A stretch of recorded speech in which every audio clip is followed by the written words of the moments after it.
अस्सलामुअलैकुम दोस्तों, क्या हाल चाल है। अली रज़ा हैं जी, रज़ा अली। वालेकुम अस्सलाम। मेडिकल वीडियो बनाए, इन्होंने काफ़ी कमेंट किए हुए हैं। उसके बाद मेडिकल पर फिर वीडियो बनाओ। चैनल लास्ट टाइम लिखा था। कुछ लोग सर वीडियो में कहते हैं कि ओमान के हालात काम के हिसाब से ठीक नहीं है। कुछ लोग क्या हमारी वीडियोज़ नहीं आप देखते उस्ताद जी, तुझे साढ़े दियालू रख रहे हो। और आज का लास्ट क्वेश्चन उस्ताद ने, आज का लास्ट क्वेश्चन लिख के इसके बाद फिर एक कमेंट दागा है। अगर आरोपी ई वीज़ा पर वीज़ा चेक करते हैं तो फेक है या नहीं, अगर वहाँ अप्रूव हो जाए तो काम सली बख्श है। नहीं, ये मैं आपको आगे चल के बताता हूँ। ओमान वीज़ा स्टेटस के मतलब भी इंफॉर्मेशन दे। A1 वीज़ा भैया, वो ABCD जो हैं वो उसकी कैटेगरीज हैं, फैमिली, वर्क, इन्वेस्टर, सब कुछ ठीक है। वो आप छोड़ दें।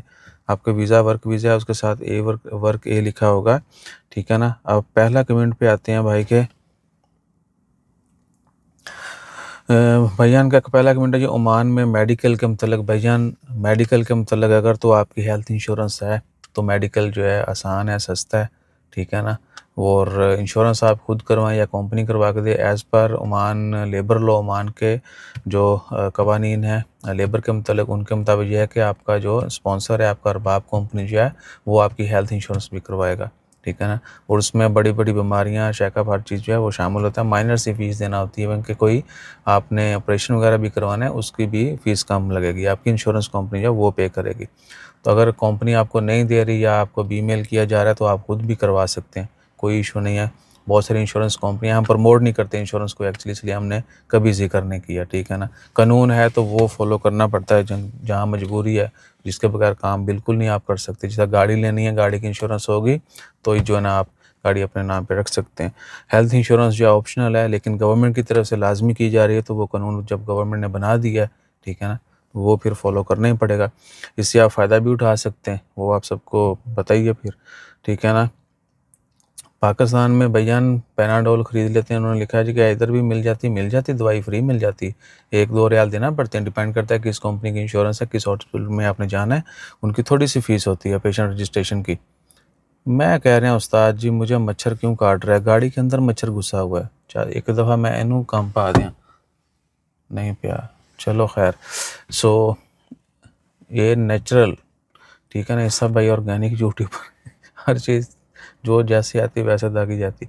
सो भाईजान, इंश्योरेंस का मैंने आपको बता दिया। उसके बाद आ जाएं मेडिकल पर। फिर इन्होंने कमेंट किया था, आपने चैनल लास्ट टाइम मैंने देखा था, मैं रेगुलर चलें। अच्छा जी, ओमान के हालात के मतलब इन्होंने ये लिखा है कि जी ओमान के हालात के मतलब मैंने सुना है कुछ अच्छा ख़ास नहीं है। भाईजान अगर आपके पास काम है, आप काम कर सकते हैं, आप हुनरमंद हैं, और आपको काम मिल जाएगा या मिल रहा है तो ही आप आएँ, ठीक है ना। अंधाधुंध आपने वीज़ा ख़रीद के नहीं आना या वीज़ा लेके नहीं आना, ठीक है ना। बहुत सारे लोगों के साथ उनके दोस्त बाप भी आलू रख देते हैं, आया वीज़ा इतने आगे कमा के दे दी, इधर आगे कमा के क्या, वो जो काम करना चाहता है, जिस काम की उसको पास कह लें कि एक्सपीरियंस है, वो उधर मिलता नहीं जल्दी, या फिर उसको बगार बहुत कम मिलती है, ठीक है। तो आपके पास अगर हर तरीके से आप जो है ना मेहनती हैं तो ही आपने ये काम करना है, वरना इधर जो है ना काफ़ी ज़्यादा कंपटीशन है और हालात काफ़ी जो हैं वो मजबूत चल रहे हैं।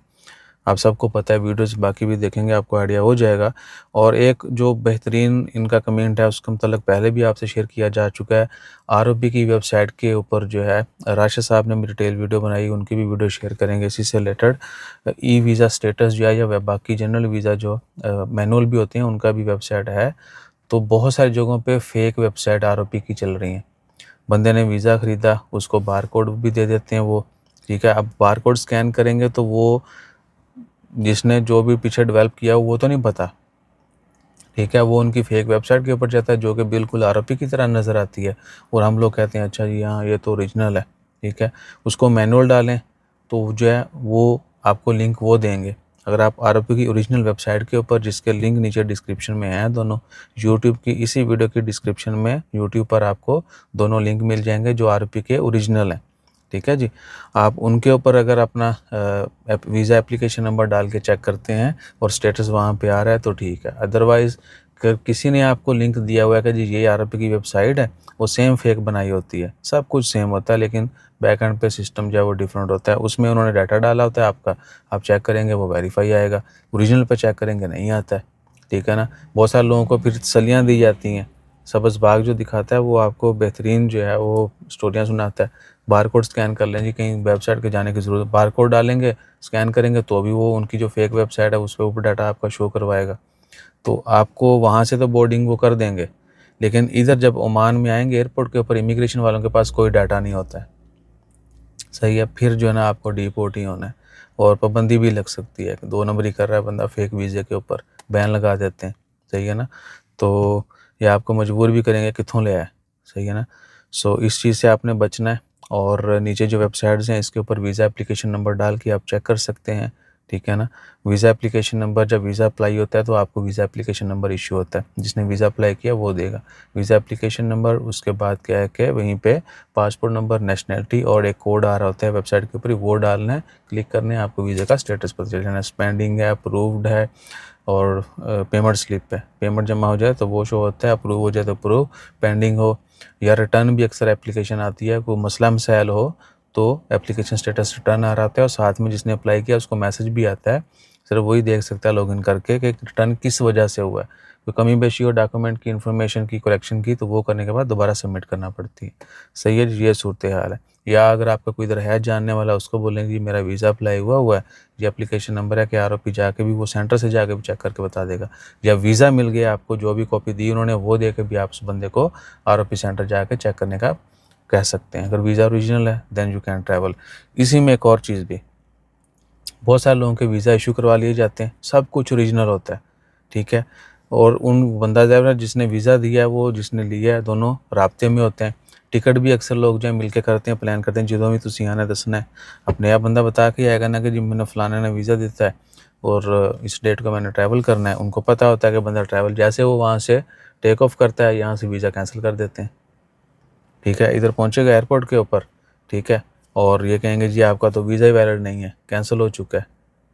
आप क्या करोगे? अक्सरियत जो है वो राब्ता नहीं कर पाती फिर, जिसने ये आलू रखा होता है और तरह तरह के मसाइल। ठीक है, बाद में ओ जी सिस्टम में ये हो गया, वो हो गया, अब आपका वीज़ा इशू हो चुका है, क्या करोगे आप? कुछ नहीं करोगे। सही है ना? तो इस तरह के बड़े मसले मसाइल हैं, इन सब चीज़ों को आपने ज़हन में रखना है जब भी कोई ऐसी लेन देन करें। हाँ, बहुत सारे लोग हमें भी पूछते हैं कि ईसा भाई आप क्या हेल्प कर सकते हैं इस सब मामले में? हम करते हैं, लेकिन बिल्कुल नीट एंड क्लीन। ठीक है ना? अगर किसी को पैसे दे के भी ये लेना है ना कि जी मेरे पास सब कुछ है, बस वीज़ा चाहिए, तो आप मार्केट की तरह डील ना करें, अच्छे से करें। हमें बाद में भी आपको ए टू जेड सपोर्ट मिलेगी।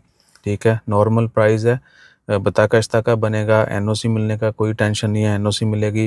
एग्रीमेंट करना है कहीं थर्ड पार्टी, वो है, ट्रांसफ़र लेना है, तनाज़ुल लेना है, उसका भी कोई सैकड़ों रियाल नहीं, जो जनरल 5-10 रियाल फ़ीस है आपने वो पे करना है। फैमिली वीज़ा लेना है, कोई इशू नहीं है आपका।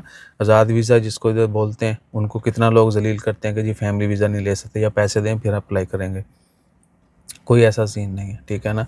नीचे हमारे नंबर हैं, आप उनके ऊपर रब्ता कर सकते हैं अगर किसी को ये काम करना। लेकिन जो जेन्युइन है प्लीज़ चस्के वाले दूर रहिएगा, क्योंकि हमारे पास इतना टाइम नहीं होता कि हम हर बंदे को जो है वो करते रहें। नंबर है, डिटेल में ऐसे करना है आपने एक ही कि जी मुझे ये चीज़ की ज़रूरत है।